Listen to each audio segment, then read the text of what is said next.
Hello, fellow cyborgs, and welcome to another Persephone book review. Today I'm going to be reviewing Operation Heartbreak, written by Duff Cooper. Dear Willie, as you play at war, wishing it were real, you ignore the grief. Operation Heartbreak was originally written in 1950, and it is Persephone's 51st publication.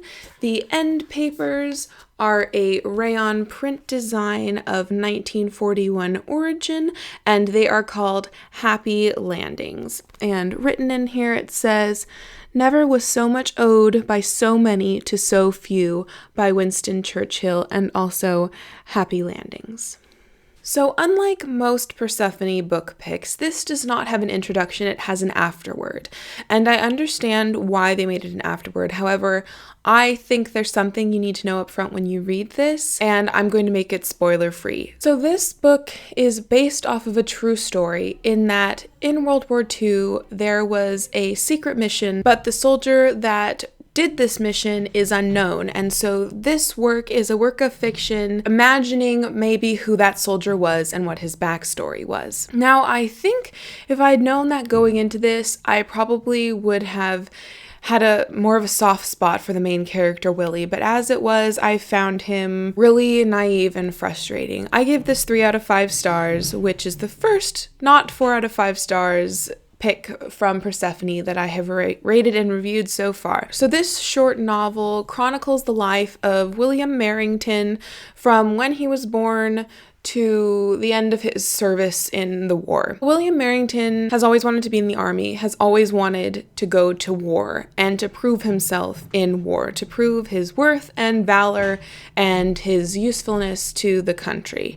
But unfortunately, the armistice is signed right before he's shipped off to France during World War I. I think that's where he was going. So when he finally gets to the war front, there is no more war. They're just pulling everyone out. And then by the time World War II rolls around, he's too old to really be put into any position of action. Intermixed with this are his dealings with his foster family, so to speak, and with some failed romances in his life, or just romances in general, and his friendships. But Willie just really irritated me a lot because he has this romantic, valorous view of war that really just makes me want to slap him. He's coming from the sort of background of like the chivalrous knights in armor. During that time, you didn't function as like a group. It was each individual had a chance to prove himself and show to the world that he himself individually was a wonderful soldier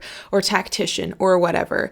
And so there was a lot of like, I have more badges than you and I'm more decorated than you sort of atmosphere. Nowadays, that's not how we do warfare. You are not out to prove yourself a hero. You are out to be a cog that works the best with the other cogs in your platoon or whatever. And that's what a good soldier is. One who knows his place, knows how to take orders, knows how to follow through, doesn't have any big ideas, doesn't try to make himself out to be a hero. So Willie is talking about war and soldiering in an archaic sort of manner. So I get that, but PTSD was a thing before we called it PTSD. And back in World War I, soldiers who came back with PTSD were called shell-shocked. War is not a glamorous thing.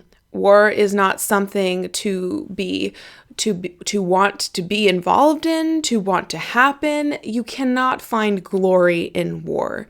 You can only find horror, tragedy, and blood. I'm 25. I have never seen a war the way that people saw war during World War I and World War II, and I know this. And Willie doesn't. The entire book, he's just pining after the chance to see a battle, to see real warfare, and the entire time I wanted to smack him. I can't tell you anything more plot-wise without spoiling it, because there is a twist at the end. Also, I couldn't decide if the female characters in this were portrayed really well, because we've got in here the two main women are really modern women who don't mind having extramarital affairs with married men and otherwise, women who seem to have really claimed their sexuality as just like a thing, women who are not useless when the war comes. But somehow, since that was the only depiction of women really,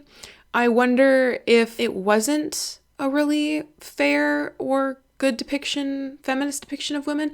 I don't know. I'm a really poor example of a feminist, so it takes me a long time to figure out if something is sexist or not.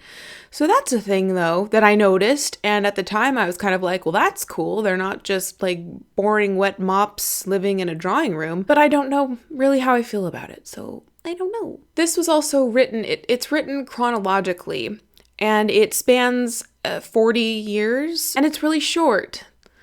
I don't think you can normally do that successfully. I think that if you've got a short book, it should really be about a short time period because you just won't be able to be thorough about it. I think that was the main reason why I gave this 3 stars, is because you're very surface about it.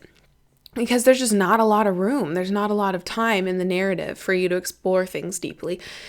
And because Willie and his viewpoint of war, which kind of pervades the whole novel, it's like the theme. That's why I picked this up, and that's what Persephone marks it as. It's the story of a man who all he wants to do is go to war, but he misses his chance, in essence. So I was really interested in, like, what's the psychology of that man? How does he feel when he, doesn't get his chance to prove himself or whatever? But Willie either is a very shallow man, or this is a very shallow character depiction, because he had like one song, and his song was, oh gee, I wish I was in war. When he's not thinking that, he's like having fun time at the club, or seeing friends, or being bitter about it.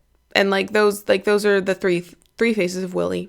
And I thought that there could have been, I don't know, just like a deeper study into that. So yeah, it wasn't a waste of my time, but it certainly wasn't my favorite Persephone. And there you go. That was my review of Operation Heartbreak, a lovely title for a not quite as engaging novel. Please leave me in the comments down below what you think of Operation Heartbreak after my review. Does this sound like your cup of tea, or do you think you'd just skip that? Just like I'm going to skip every single recipe and gardening book that Persephone has published because I just don't need it. Thank you for watching, and until next time, continue to be lovely.